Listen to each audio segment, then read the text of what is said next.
एक OYO नावाची एक हॉटेल चेन तयार झाली अध्यक्ष.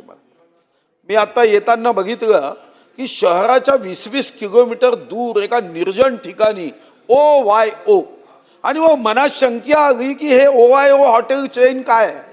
अध्यक्ष महाराज, ही अतिशय गंभीर बाब सरकारने लक्ष देण्याची आहे की या हॉटेलसाठी कोणत्याही ग्रामपंचायतची परवानगी घेतली जात नाही, कोणत्याही नगर परिषदची परवानगी घेतली जात नाही, कोणत्याही महानगरपालिकेची परवानगी घेतली जात नाही, आणि या हॉटेलमध्ये 1 तासासाठी खोली भाड्याने दिल्या जाते.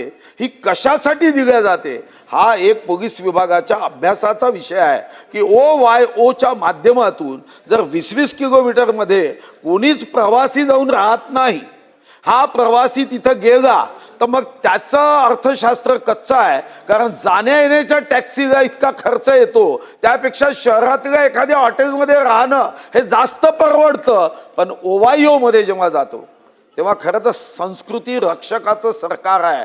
इथं जर संस्कृतीचा ऱ्हास होत असेल तर माननीय उद्योग गृह राज्यमंत्री बसले आहे, त्यांना OYOचा अभ्यास करावा आणि एकदा महाराष्ट्रात किती OYO आहे याची माहिती हे माननीय मंत्री महोदयांनी देण्याची आवश्यकता आहे. रोकठोक महाराष्ट्राला सबस्क्राईब करा आणि बेल आयकॉनवर क्लिक करायला विसरू नका.